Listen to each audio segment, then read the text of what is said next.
of the Catch Wrestling Alliance. I'm here to keep real wrestling alive. Hopefully, we can get your support in doing that. So, welcome. Thank you, everyone who's watching or listening. We're also on Twitch, and we are on basically any podcast like location, wherever you get your podcasts. We'll probably be there. You can just look up Catch Wrestling Alliance Pod. On Twitch, we're also you can just look up Catch Wrestling Alliance. We should be there. So anyway, our main thing is here on YouTube.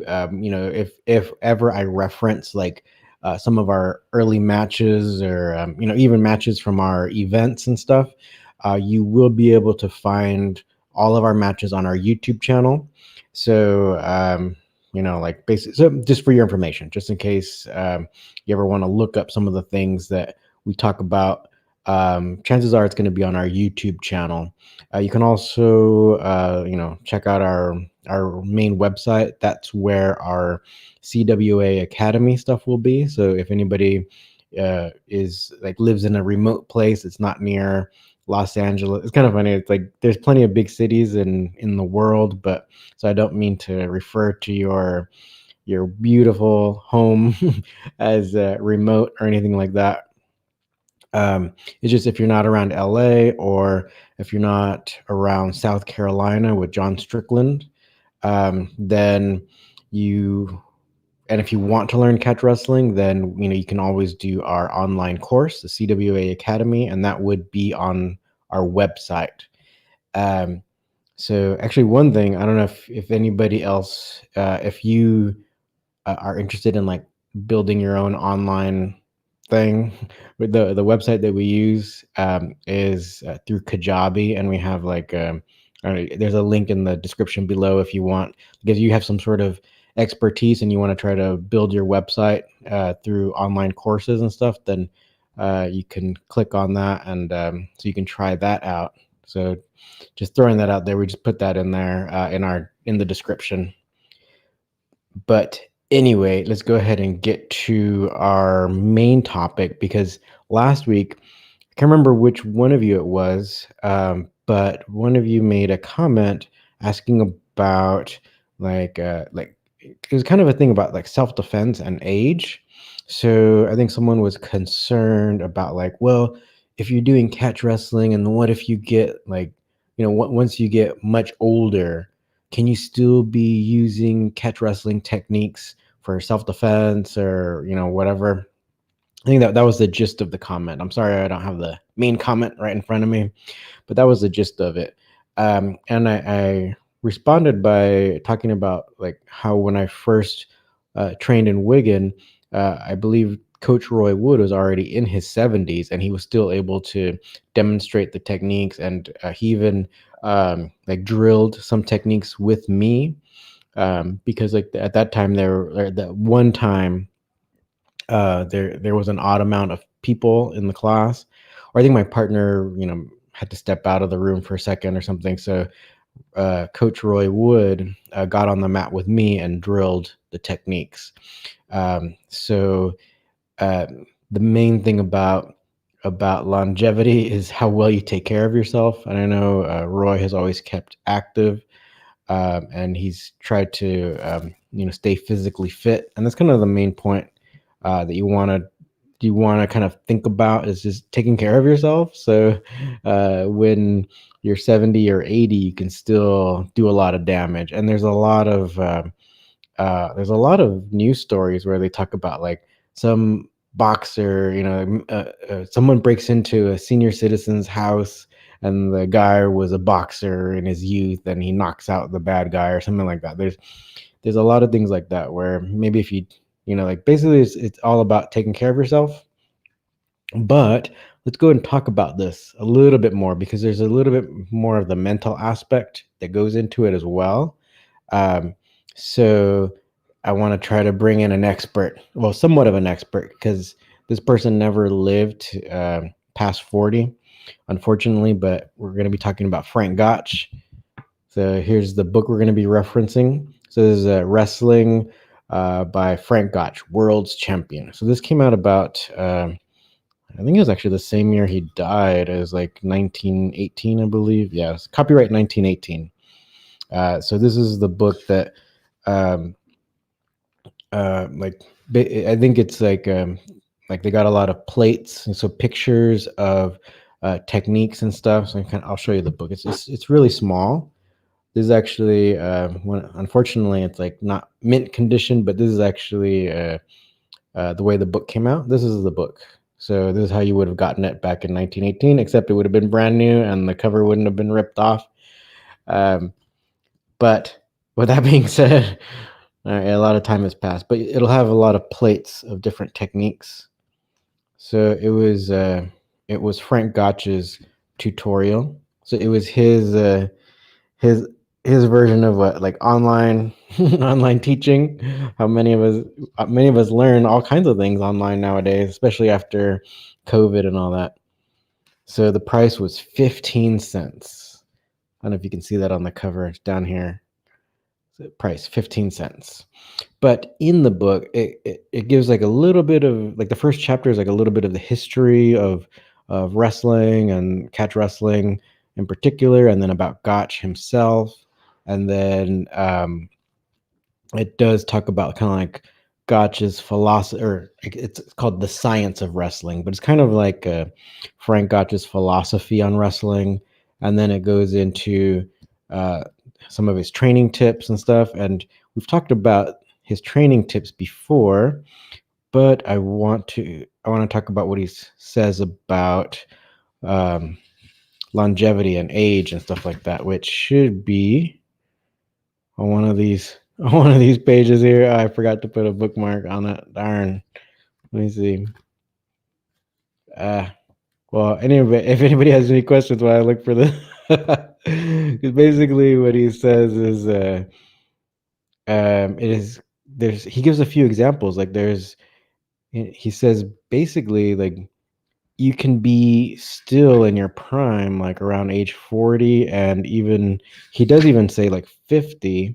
You can still be near the top of the sport.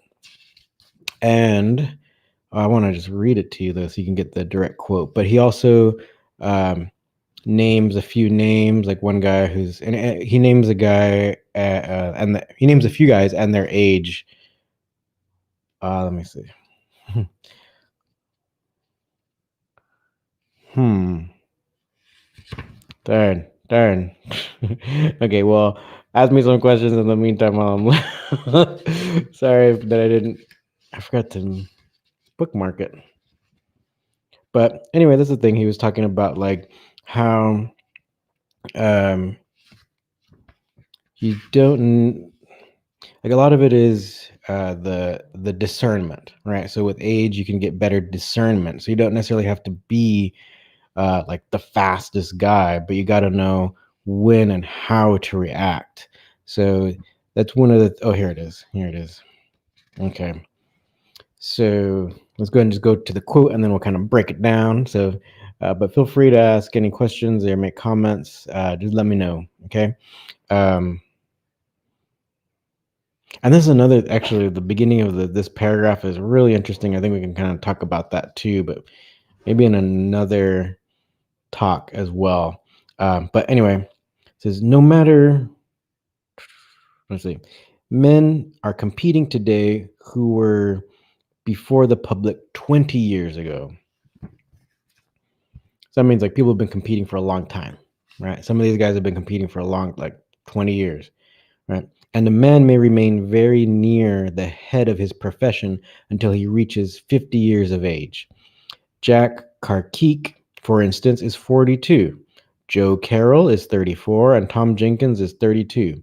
These are but three, and although it cannot be denied that a wrestler has reached his prime at 40, the fact still remains that skill and experience go far to balance a handicap in the matter of years. And then the next paragraph, he just talks about they're gonna talk about the different styles, and then, like, the different popular styles, and then uh, and they go into, like, catch wrestling being the most popular at that time, and then they'll talk about catch wrestling in particular. Um, But so he kind of says like a prime, like your wrestling prime, or kind of like the pinnacle, right? Is like the age 40. But guys at age 50 can be right near the top of the rankings, basically. So what does that mean? He kind of talks about like other things about in other chat in other sections. It's all about like the discernment. So it's not always about who's fastest. And I think nowadays a lot of people, because of like freestyle wrestling and even folk style wrestling, their time limits are very short. So then it becomes a speed match. So whoever can get the most point, and also the points, points kind of make it where it's like, oh, if I can get a few takedowns, um, then I can win the match. And actually, this happens in jujitsu as well, where some matches are only 5 minutes long. And then if you can get that takedown, you get those 2 points, and you can kind of stall and wait for the rest of the 4 minutes to be up, right? Um, or even like if you're a little bit more aggressive. This happened when I did a gi tournament a long time ago, and because I was the more aggressive person, the other person kept kind of running away, but the time ran out. I think it was only 5 minutes, and because the guy kept backing up, then they gave me the match, or they gave me the win because the other person wasn't engaging. So if you can like get those advantages, or if you can be attacking, even though there's not like a finish, you can still win, right? So in modern days, you can win by these types of things. And in catch wrestling, you have to actually beat the person. There was no time limit, so somebody had to win. So it wasn't necessarily like running away. There were certain things you can do to kind of wear out the person, or tire them down, and then get it so they're more easy to control, right? So then that's when you get your pin or your submission hold. But that isn't kind of like the way things are nowadays. So then unfortunately, people are thinking of wrestling and grappling in those terms, or in that way of thinking, where it's like you have a 5 minute match or 7 minute match, maybe at most 10, unless there's some kind of pro thing, like whether you get a 20-minute match, or like our catch wrestling events where we have 20-minute matches. um, so you're kind of blasting through, or trying to blast through someone as best as you can, or as quickly as you can, right? But that wasn't the way it was in catch wrestling, or at least in the prime of catch wrestling, right? So that's one of the things that Gotch alludes to, where if you kind of have that bridge, or like that meeting point of skill, discernment, and also like the psychological aspect, where you have like the willingness to compete, and got that mindset going. So when all those kind of meet together, it's around age 40, according to Frank Gotch, right? I'm sure some other people have reached their prime and all that at different times, but Gotch is thinking it's about age 40. But there's a lot to be said about that. And so the other thing would be the strength and conditioning stuff, like how well you take care of yourself. That's like a major, major thing that will allow you to continue in your sport um, for a long time. Because I think even one championship MMA that's based out of Singapore and Asia, they have a guy like in his, I think he's past 45 already, that he still fights. They have a few guys in their 40s actually. Even in UFC, there's a bunch of guys like around 38, 39. I've been seeing the age 38 a lot in these tail of the tapes. Um, and let me see. And also, actually, and some there's a man at the MMA gym that I teach at. He's in his 40s. I believe he's 45 also, and he's going to be making his pro debut, actually, pro MMA debut. I think the end of this month in Canada. So he's already scheduled that. He's already had several amateur fights, and so he had some family stuff that he wanted to take care of, and then now he's back training full time, and or a lot of whenever he can, right? Um, and he's gonna go pro. So, and that's the other thing about MMA. or even different kind of careers. But just think about an MMA career. You don't necessarily have to be in UFC at the top of the division to have a successful MMA career. You can do a lot of pro fights in other organizations, and there's a lot of different organizations that you can like be fighting in and be doing well in, and so you'd have like a great career.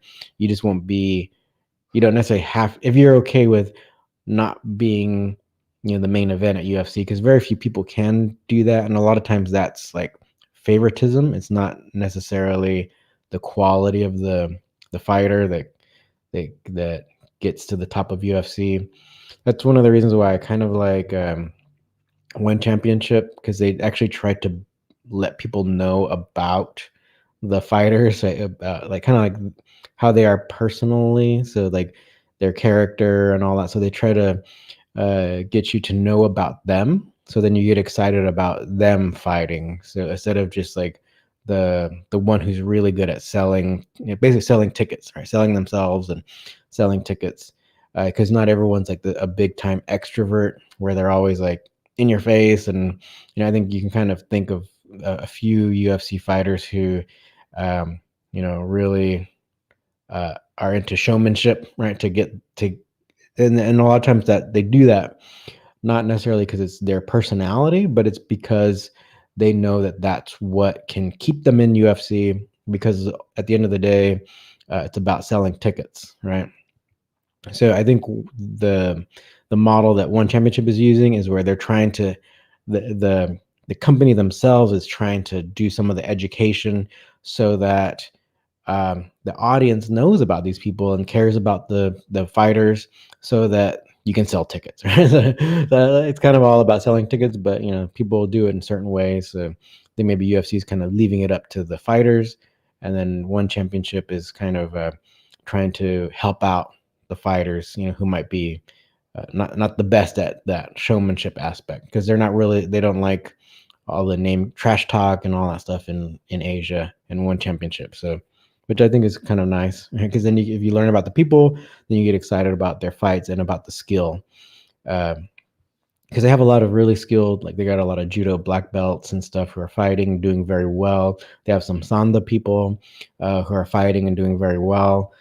So I kind of like that, where it's not just like this kind of generic MMA style, because that's kind of what's developed over the years, where there's a lot of people who are kind of like know a little bit of all these different things, a little bit of wrestling, a little bit of jujitsu, a little bit of boxing or some kickboxing and stuff. But in Asia, you're getting a lot of people who spent years, becoming like a high level judo person or high level Muay Thai or whatever. So some of these fights are really interesting, and you get a lot of a wider variety of finishes. Right, so sometimes you'll get um, unique submissions that people aren't really seeing in like UFC or other MMA promotions in the United States, which is pretty cool.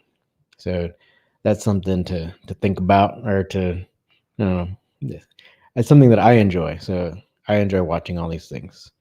Um, so feel free to comment and let me know, because to kind of recap, so for anybody who just kind of joined right now, somebody asked about whether or not if they trained in their youth in catch wrestling, once they reach like age 80 or their 70s or 80s, would they be able to continue, or would they be able to use catch wrestling for self-defense, or or is it just something that's like kind of like a big stunt show, and once you get past a certain age, your body just can't handle it?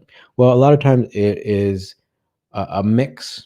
Right, so catch wrestling isn't a stunt show. It is not a stunt show, but you can, if you don't take care of your body, then you can rack up a lot of injuries. It's going to make it more difficult for you to defend yourself when you get older. So it's all about taking care of yourself. But like how I mentioned in Frank Gotch's book from 1918, he mentions like people being in their prime at age 40, and even at age 50, they can still be at the top of the rankings. But yeah, a lot of it is how well you take care of yourself, all that strength and conditioning stuff. Frank Gotch was a runner. He had plenty of he had miles and miles of road to run on, where he lived in Iowa, around Humboldt, Iowa. I mean, the nearest big town or bigger town, Fort Dodge, south of Humboldt, it'd be a good run. It'd be a good miles away. And so he did all these different things to take care of himself, and he probably would have been one of those people who would have continued to compete, just like Farmer Burns continued for a very, very long time. His body held up great for the longest time. Unfortunately, Frank Gotch died of what's now considered a curable illness. I think he died around age 38. Um, but so he never got there, but he never reached age 40. But um, he he barring that illness, he could have, basically he could have. So that's unfortunate. All right. And the other thing was, like, it's kind of unfortunate because he did have kids and all that, and after he died, the younger ones didn't really want to be associated with his name and all that, because anyway, there's a lot of kind of sad things that kind of happened about, like, how quickly he kind of faded away from even in his family and stuff like that. So stuff that I've heard about. So maybe we can kind of talk about some of that stuff later too as well. But according to Frank Gotch, who I believe totally would have held up, his body would have held up all these years. He could have been one of these people, since he was already nearing, he's already past 35. He could have continued competing for a while. All right, so we have a comment from Reinhardt. I wrestled in high school and college. Where would be a good place to start catch? Is what I've learned useful and transfer over? Yes, there are a lot of fundamental wrestling techniques that do transfer over, but the only thing would be is some amateur wrestling techniques leave you open to getting submitted. And this is the one thing that it's like I feel like it's a real shame, because there's a lot of great wrestling techniques, and then like, say, when I go to train at the jiu-jitsu gym, I hear people talking about, like, oh yeah, such and such a guy, such a wrestler came in, and I totally caught him in my, well, I train at a 10th Planet gym in West Los Angeles, and um, so a bunch of the people were like, this some wrestler guy came in, and I submitted him with my rubber guard and all that. And it's like, oh man, like, it is kind of sad, because yeah, if you have like this pure amateur wrestling background, there are a lot of things that are perfect for amateur wrestling, but because there are no submissions, it leaves you vulnerable. And so that would be the main thing. A lot of it does transfer really well, but so there would just be maybe little tweaks here and there that you would have to do to make sure that you don't open yourself up to submissions. But yeah, I would say a lot of it would be familiar, and familiar enough where it's like you could potentially excel at it, like, really quickly. You could probably get good. Yeah, so I would say go for it. Um, and I don't know where you live, but if you're near LA, then come train. If you're on the, I mean, I don't know where you're.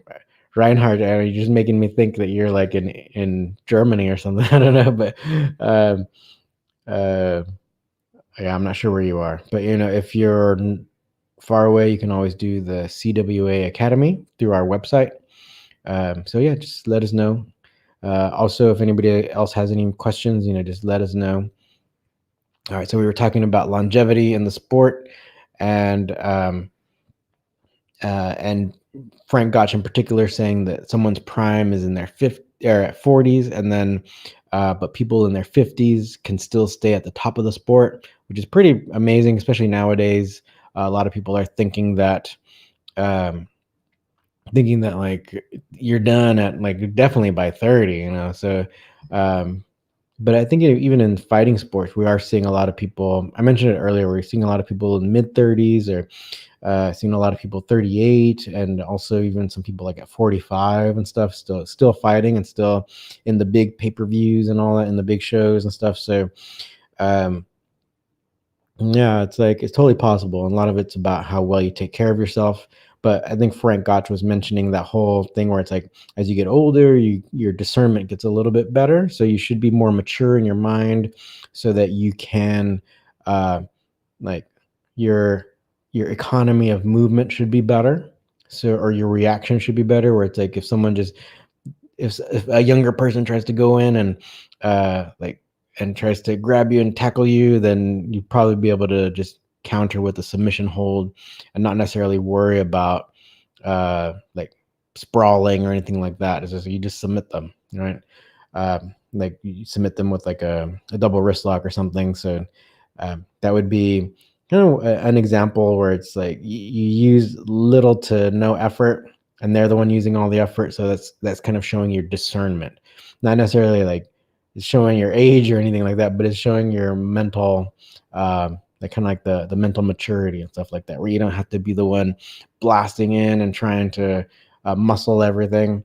And so I think that's one of the things that Frank was talking about as well. I think he kind of talks about it in another chapter, because he talks about training tips and all that. So we can talk about that also later. I did one live stream about his training tips, but yeah, he was all about strength and conditioning and all that. So basically, if you can keep yourself in shape, um, then you can have longevity in your sport. And so one of the or like there's different aspects about like your like fitness. And so one of the things is totally like the mental aspect, but the strength and conditioning. So what comes into or what I include in strength and conditioning would be, like the resistance training. So it can be whatever kind of like weight training that you like. And then you could do the cardio. But then one of the things that often gets very neglected that leads to a lot of injuries is the flexibility training. So the stretching and whatnot. So that is major, because that brings down a lot of pro athletes in a variety of sports.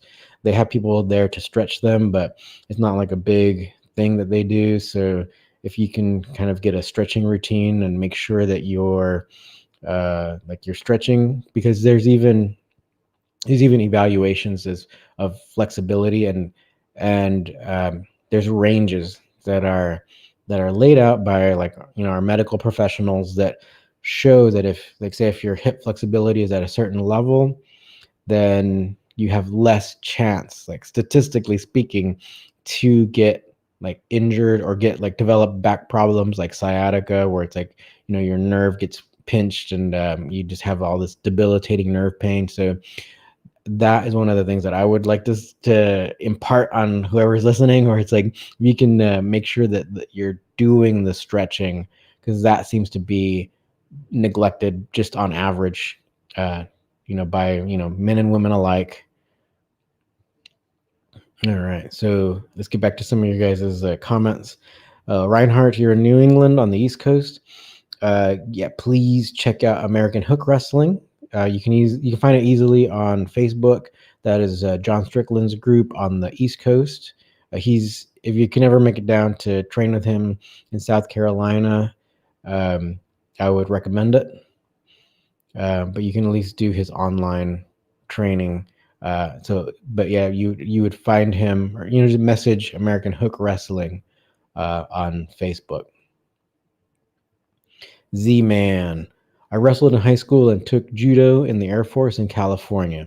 At 50, I took BJJ and did very well against young guys, and the wrestling came in real handy. Now, 65, I lift weights and play golf. Very cool. And so that's the thing. It's like you got to be doing that. You got to be lifting the weights. And the golf, you can kind of consider it like well, it depends on if you're riding the golf cart or not, but maybe you can walk it one day, walk the course. That'll also be really good for you. But yeah, like, so one of the points was is like at 50 you took BJJ and did very well against young guys, and the wrestling came in real handy. Very true, very true. Um, so and the thing is, like, a lot of the young guys are trying really hard to be good at jujitsu. So that would be one of the things that people need to take in consideration. Where it's like, the wrestling will always be able to help you, right? And it's just about how well you take care of yourself. And then, yeah, if what at in your 60s, you're not interested in doing that anymore, but like, look how fit you still are, right? So you can continue doing some kind of like strength and conditioning stuff. It just helps you, like, for the rest of your life. So keep at it. And we have an example here, Z-Man, uh doing so well, like, for so long. So yeah, just keep at it. That's really good to hear. And I think that's kind of corroboration on what I'm trying to talk about here, and what Frank Gotch talked about. Unfortunately, he didn't, live, to demonstrate for us, but at least I think what he's talking about was a little bit more of a common, like, perspective at that time. So um but unfortunately, over the decades, that's not really what people are thinking about now. They're thinking about, like, oh, guys, men and women in their 20s, and that's, once they reach 30, that's it. And it's like, no, I think fighting is really showing that that's not necessarily the case. We're seeing some kind of uh, um, examples, like in pro football and whatnot, and even some basketball players, where they talk about, like, once they improved even their diet and strength and conditioning stuff, they could have continued on in basketball longer and stuff like that. So it's not just wrestling, but I think, well, since we're talking about, that's what we're about. We have examples of that, and we have examples in MMA about, older people. If you still have the desire to fight and compete, then you can be, like how Frank Gotch says, you can still be near the top of the rankings, even at age 50. So, but yeah, you got to take care of yourself. You got to have the stretching and the strength and conditioning, as well as, like, the techniques, right? And then the mental discernment and the mindset to compete. So there's kind of a lot of components that go into actually competing, right? So if any one of them are kind of missing, then you can get injured, or you can ultimately, like, lose, right? So like, if you get broken mentally, then you might have great skill, but you can't use it because all the discernment is gone, or your will to continue is gone. So there's a lot of, like, dominoes there that can just fall, right? If one of the dominoes falls, then it can all be over for you. Right. All right. So hopefully I got my point across. So the book I was using, or the book I referenced, is called Wrestling by Frank Gotch, World's Champion. I'll show it to you here. So if anybody watching the video, you guys can see. So this is actually, I think, one of the original copies. Unfortunately, my cover is torn. But yeah, this was published in 1918. There's a lot of really cool pictures in it. It starts off actually kind of giving you guys, or giving the reader, an understanding of who a lot of the wrestlers are. So this is Frank Gotch, and the caption is, Farmer Burns, and the caption talks about Farmer Burns, Gotch's instructor. And then they show a few different wrestlers of the time. So, like, George Hackenschmidt. Right. So it's actually a pretty cool little book. It's not the most extensive, and of course you're not going to learn everything about wrestling, but it was a cool little book. And I'm sure, had Frank lived longer, more books would have emerged. That's Frank.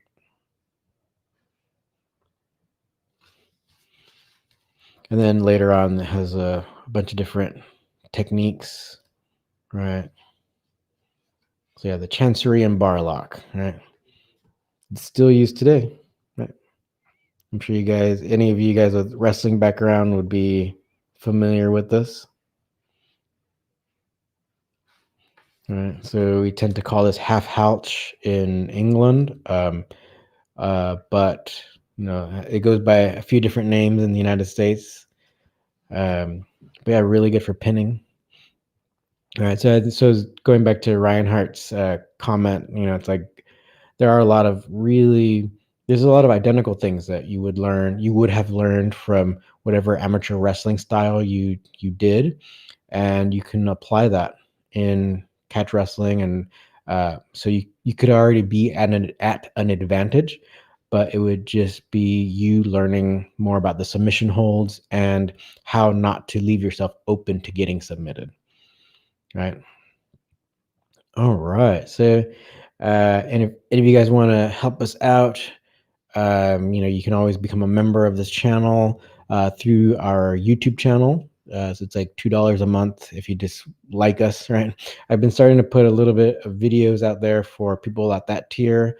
But if you want more of our extensive video library, like behind the scenes stuff, also we did a presentation at Frank Gotch's training ground in Humboldt, Iowa.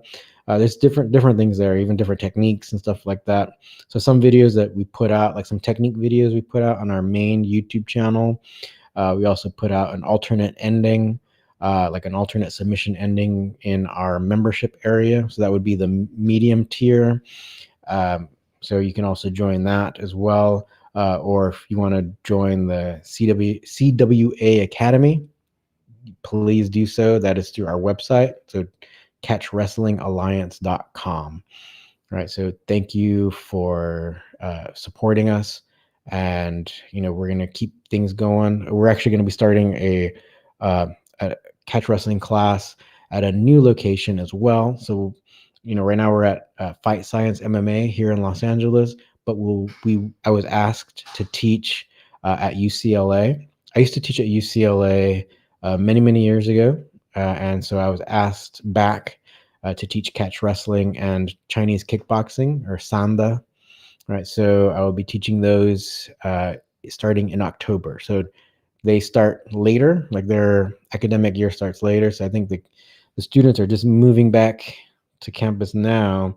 And so classes will start, in a week or so. And then the like athletic class, or like the recreation classes, start at the beginning of October. So beginning of October, I'll be teaching there. That is open to the public. It is part of, like if you're a student, then, you can that's part of your student benefits or whatever, but it is a public university. So anybody can join the gym there. It's called the Wooden Center, the John Wooden Center. And anybody can become a member there. It's got a top-notch, like weights and cardio equipment and stuff, but they have tons of different types of classes, including a variety of martial arts stuff, dance classes, yoga classes, spinning classes, all that. So I believe that they have like a kind of like this package thing where it's like you can pay a small fee, and then you can take all the grappling classes. I think they're doing something like that. All right. Actually, let's do one last comment. Z-Man, you're still practicing. So at 65, you're still practicing with a wrestling dummy for warm-ups before lifting weights. How do you feel about wrestling dummies for drills and your training? Yes, I have. Actually, I have one at my apartment. So it's really, really great. So yes, keep at it. And it's all about moving your body, continuing to use your range of motion. If you don't, then you lose your flexibility, and that actually means your tendons can actually get shorter. That's why people have a lot of problems where they have these jobs where they sit down all day. It can really wreck your body. So doing the dynamic movements that, like from a wrestling dummy, that, like say even doing hip throws and stuff like that, that is you using, it's using your waist, it's using your arms, it's, you're doing movements that are not in the normal way of moving every day. So all those types of things are vital to be living comfortably in your body for your entire life. So yes, that's amazing. That's really cool. Thank you very much for commenting. All right, so we'll go ahead and sign off. But if you guys want to talk about any other thing, just this stream today was based off of one of your guys' comments. So, keep on commenting, and, like, let us know if there's any subject you want to talk about, because, yeah, I'm here for you. And thank you for being there for me and Catch Wrestling. So let's together keep real wrestling alive.